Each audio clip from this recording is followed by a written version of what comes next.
Seperti yang kita tahu, Kecamatan Lembang memang terkenal memiliki banyak daya tarik wisata.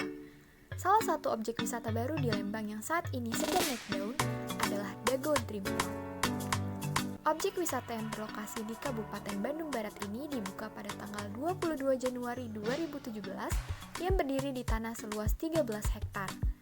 Taman rekreasi ini mengusung konsep Jawa, Sunda, dan Bali dengan berbagai macam atraksi wisata yang menarik dengan tema Fun in the Nature.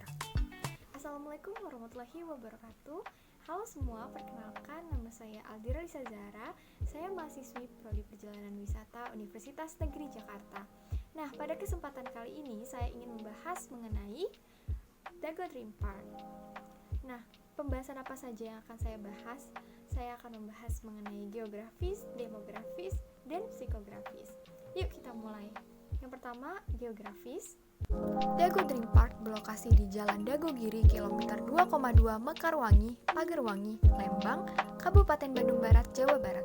Taman rekreasi yang memiliki luas 13 hektar ini, sebelah utaranya berbatasan dengan Puncak Punculut, sebelah timur berbatasan dengan Lawang Wangi Creative Space, sebelah barat berbatasan dengan Amazing Art World, dan sebelah selatan berbatasan dengan Curug Dago.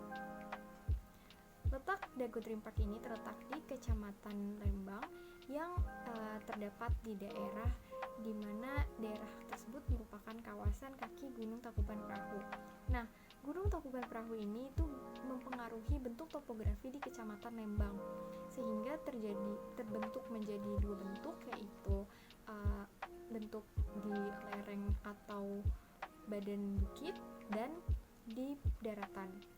Nah, dari dua bentuk tersebut, Dago Dream Park masuk lereng atau punggung bukit dengan ketinggian 1000 hingga 1200 meter dari permukaan laut dengan presentase kemiringan 15 hingga 25%. Nah, karena letaknya yang ada di kaki Gunung Tangkuban Perahu ini, udaranya tuh jadi sejuk, juga ditambah dengan banyaknya pepohonan. Nah, suhu rata-rata di Dago Dream Park ini 17 hingga 27 derajat Celcius dengan kelembapan 87% dan kecepatan angin 10 km per jam. Yang kedua ada demografis. Namun saya akan membahas demografis penduduk sekitar dulu, dan karena Dago Dream Park ini terletak di Desa Pagerwangi, maka saya akan mengambil data dari Desa Pagerwangi. Desa Pagerwangi ini pada tahun 2017 tercatat jumlah penduduknya itu sebanyak 5.644 jiwa dengan rincian laki-laki sebanyak 2.873 jiwa dan perempuan sebanyak 2.771 jiwa dengan kepadatan penduduk 1.492 km atau 2,87%. Dan mayoritas di Desa Pagerwangi ini berprofesi sebagai pedagang dan petani. Namun dengan adanya Dago Dream Park menambah lapangan pekerjaan, yaitu di bidang sektor pariwisata. Dan munculnya Dago Dream Park ini juga membawa dampak positif terhadap kehidupan sosial masyarakatnya. Selain membuka lapangan pekerjaan, ini juga dapat menambah kreativitas masyarakat, itu seperti membuka usaha-usaha dalam sektor pariwisata. Nah, yang kedua, mengenai demografis dari wisatawan atau pengunjung. Karakteristik demografi pengunjung ini juga berkaitan dengan pola berwisata mereka. Ini tuh dibagi dalam jenis kelamin maupun dalam usia. Contohnya seperti anak dengan skala usia 6 hingga 12 tahun yang cenderung memiliki rasa ingin tahu yang tinggi, mungkin mereka akan lebih tertarik terhadap atraksi yang seru, menantang, dan berkaitan dengan hewan. Di sini juga terdapat permainan untuk anak usia 3 hingga 4 tahun. Nah, setelah tadi sudah dijelaskan mengenai minat wisata anak-anak, di Dago Dream Park ini juga tersedia untuk wisata dewasa, dan kalau untuk dewasa itu cenderung lebih menyukai kegiatan wisata alam dan wisata budaya. Contohnya itu seperti mengunjungi komplek Deng Sumbi atau memancing. Selain dari usia, itu juga dapat dilihat dari jenis kelamin. Untuk laki-laki lebih menyukai petualangan atau adventure. Dan contohnya atraksi wisata yang ada di Dago Dream Park ini itu ada panahan, lalu ada menembak, John Wick, paintball, dan masih banyak lagi. Sedangkan untuk perempuan ini lebih cenderung menyukai sesuatu yang komersial dan wisata indoor. Contohnya juga seperti berbelanja, lalu juga suka untuk berfoto. Nah, berikut ini adalah beberapa atraksi wisata yang cenderung disukai oleh perempuan. Contohnya seperti extreme selfie, berfoto di atas karpet Aladin, foto spot kereta kencana, dan foto spot anti graffiti. Yang ketiga adalah psikografis.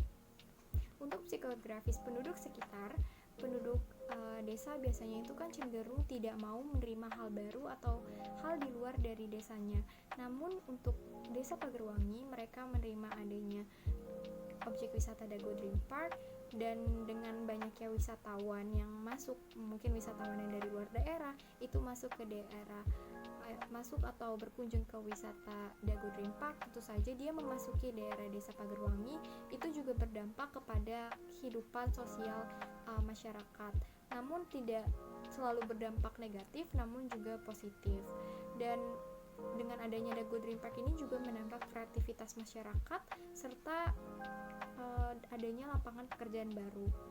Selain dari aspek psikografisnya dari penduduk sekitar, ada juga aspek psikografis dari sisi wisatawan atau pengunjung. Nah, untuk karakteristik psikografis pengunjung ini tuh dibedakan menjadi beberapa kelompok. Itu ada kelas sosial, lifestyle atau gaya hidup, dan karakteristik personal. Jadi di Dago Dream Park ini para wisatawan dapat memilih atraksi sesuai lifestyle mereka atau gaya hidup mereka, seperti berwisata kuliner atau ingin berwisata alam. Nah, selain dari gaya hidup, juga karakteristik personal. Untuk karakteristik personal, pasti karakteristik wisatawan itu berbeda-beda. Namun di sini tuh tersedia seluruhnya tuh, baik yang suka petualangan maupun suka selfie atau yang ingin bersama anak-anak, ini sangat cocok. Nah, selain itu saya juga akan menampilkan peta wisata Dago Dream Park. Sekian informasi yang dapat saya sampaikan. Semoga bermanfaat untuk teman-teman semua. Wassalamualaikum warahmatullahi wabarakatuh.